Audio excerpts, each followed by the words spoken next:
Hello everyone, Brian here again doing a review on my everyday survival kit. To start off with, this bag is a Timbuk2 mini commuter bag. I picked it because it's compact. The inside of it is rubber lined and for the most part it's water resistant. The only thing I don't like about it is that there's no way to stop the rain from going into these gaping holes on the side here when it's closed in. But other than that, let's get into the bag. Well, actually, first let's go on the outside of the bag here. What I have attached here is a Coggins compass whistle magnifying glass combination. If I can get the magnifier glass out. Oh, and it's got the temperature on there too. And yeah, that's pretty much about it for that. So let's get into it. I shall start off by getting these snaps off.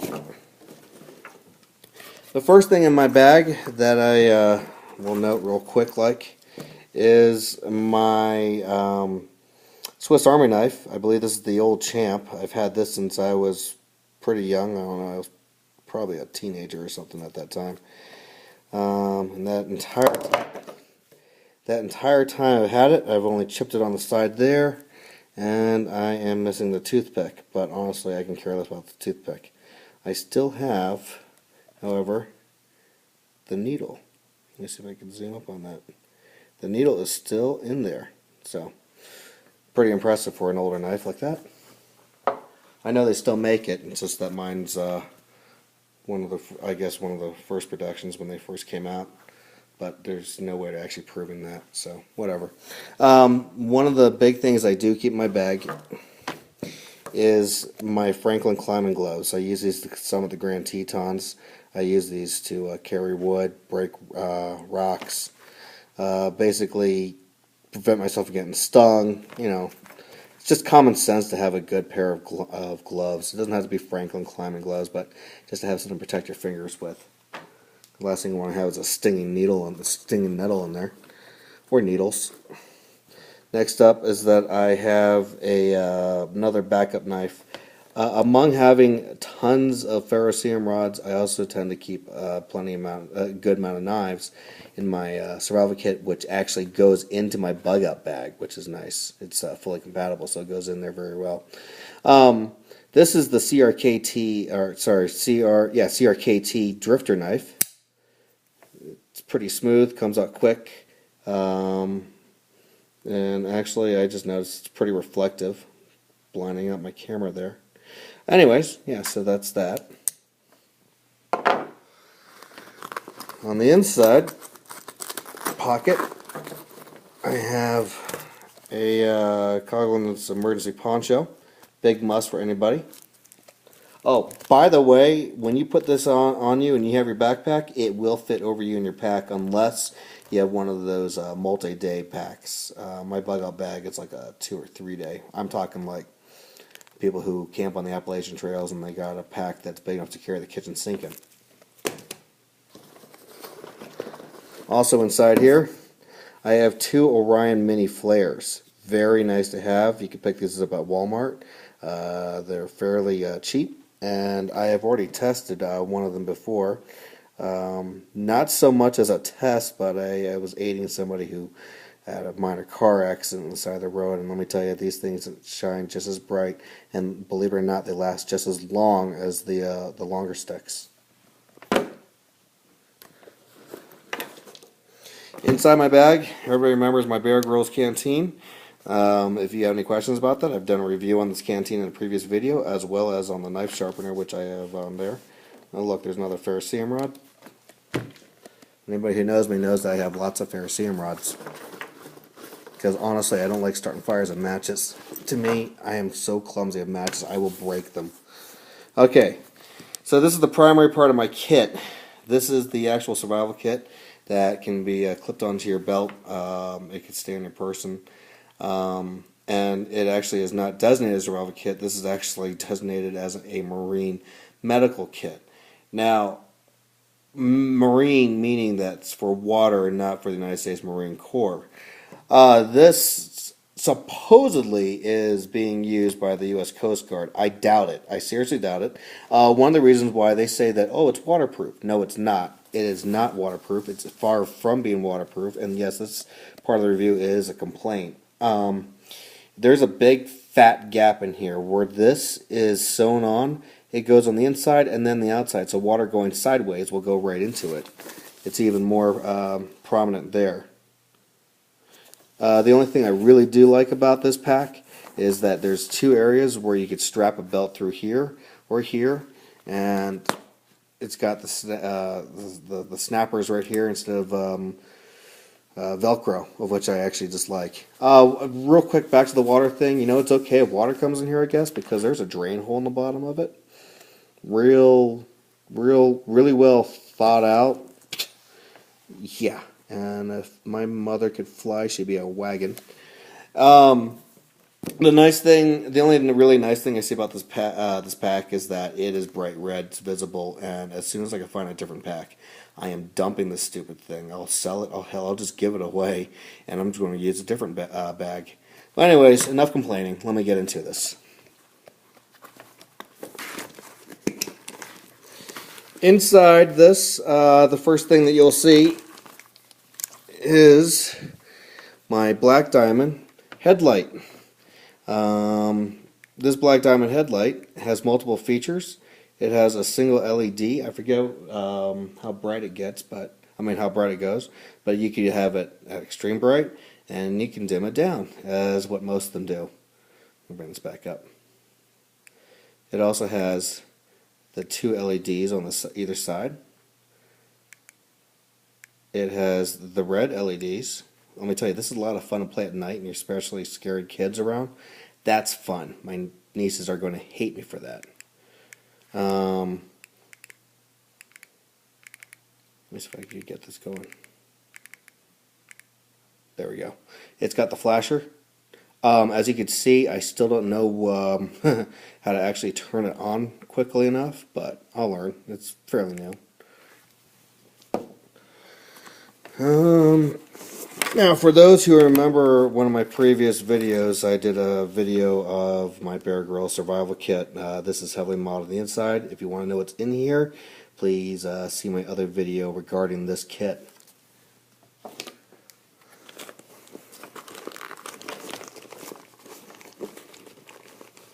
I got everything shoved in here so tightly.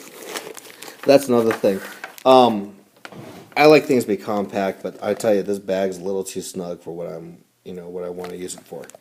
Okay, so the first bit of my contents here is that I used to eat and do reviews on a lot of MREs back in the day. And there's one thing I can always say: always have baggies with you. They're great to carry water and great to sort stuff out. In this case, I like you could write stuff on there. Okay, in here, while we're going about to everything else, one of the main things I have are 3 light use zip ties. They're good enough just to tie anything you want. And some people say, why not use the industrial strength? Well, that's what paracords are. That's what paracords are for. I try to keep it simple, but I tell you, it can be a little difficult to keep it simple. Full-blown trash bag. I forget how many gallons it holds, but it's a full-blown trash bag. Great for shelters and stuff. In here, going back to the MREs bit, this is just all the secondary, I guess you'd call them care packages of MREs. I'm not going to get into it. As you see, it's kind of folded in there in a way that I'm not going to use it unless I absolutely have to, or if I'm going to go ahead and change the contents of it. What I like about it comes with toilet paper, moist toilets. I've added a sewing kit, which actually has a fishing kit inside as well. Oh yeah, another sewing kit back here. Another baggie. One thing I don't like what this Timbuktu thing was saying is that saying this bag is waterproof. I'm calling bull, because that's a big fat hole in me when there comes to water. So this is not waterproof. I don't care if Timbuktu sees this and they want to tell me different. The evidence is in the pudding.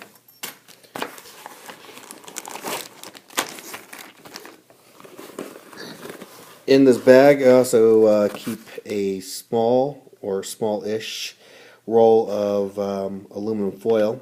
You never know when you need this to go ahead and boil stuff, signal, heat things up using the sun, doing reflective heating and stuff like that. So that's a nice thing that I keep in there. It's just a comfort item. I mean, if you think about it, when you put your survival kit together, you really are putting together things that'll keep you happy when you need to survive. In my case, survival sucks. I've done it a couple of times when I absolutely had to. The training bit was fun, but when I actually had to survive once, it was not fun. Surviving is not pretty. Never will be. Okay, another baggie. I'll open this up.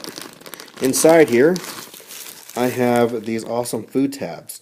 Now, the company that sells these is called, I forget who the company is, but the name of the product is called Survival Food Tabs. And this is the chocolate kind. They say it's really great tasting. No, it's not. It is the most chalkiest, god-awful thing I've ever put down, and it was hard to keep it, well, no, it wasn't hard to keep it down, it was hard to choke it down. But I'll tell you what, it does the job, and it's not there really for great taste. It's there to keep your mind off hunger.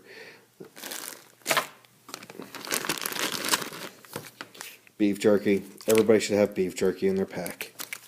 Unless, of course, you're a vegetarian, then you go for tofu jerky. Two tea candles. I have a Mentos container filled with hard candy and stuff and some gum. Real morale booster. Oh, and this doubles also to hold my fishing gear, because the fishing kit that I have is in a small plastic baggie, and I could tell you probably over time that's going to just come apart, so I'll just dump it in here. Seeing that this bag is a medical kit bag, it was only fair to put a medical kit inside there. Another baggie. Gotta have those baggies. I gotta tell you, Adventure Medical Kits, they say that their kit is waterproof. Again, there is, so far, aside from a dive watch in a submarine, I have never known anything to be absolute waterproof.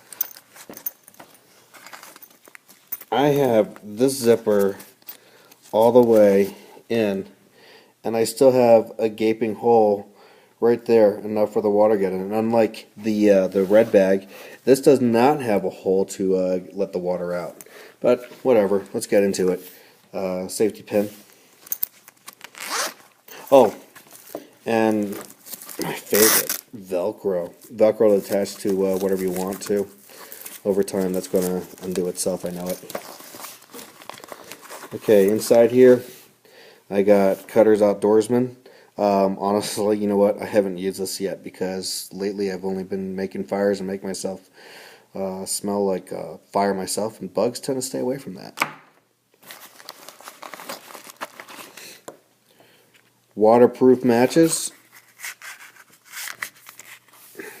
Never. Well, no, they've been used. Yeah, they've been used a couple times, but it's been a while since I used these. I don't even know if they work anymore. Probably should test that out. Now, the primary contents of the bag. What really ticks me off about this is that this is supposed to be a waterproof interior bag. It was supposed to be zippered. It didn't. It came apart. Also, the gauze, the roll of gauze here, it was meant to be waterproof. That came apart too. I even tried gluing the sucker back together. That didn't work. So this is anything but waterproof. I don't know why Adventure Medical Kits said that their medical kits are waterproof. They should stop using that term. I have a Modem AD tablets in here.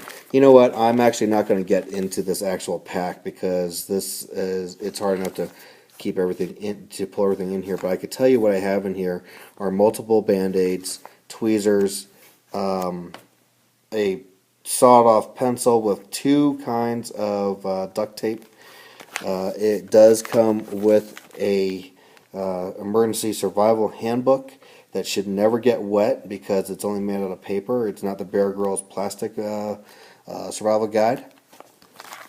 I got Neosporin. I have gauze bandages. I have more needles, safety pins. Sorry. Headache medicine, tweezers. Somewhere in here, I have one of the things I will show you is that I've got the stuff to wake up people when they get knocked out. You crack this, let this seep up, and put this on their nose. They wake up, and I've been told, I haven't tried this yet, but I've been told that supposedly that this will help out with stings. Something I picked up in the field. I even have sutures in there, and everything I need to go ahead and give stitches to somebody. I am EMT trained, but it's been a little while, so it's nice to have all the little backup. I even have that blue thing there is sunscreen lotion, 50, rated at 50. So that's pretty much about it. That's the contents of my stuff there that fits all in that one bag. The bag itself isn't very heavy. I do have a bug out bag, and this bag with all its contents in there fits very snugly. And maybe one of these days I'll do a review on my bug out bag, but that video is going to take a long time to do. Anyways, this is Brian, and I'm signing off for now, and I'll talk to y'all later. Okay, bye-bye.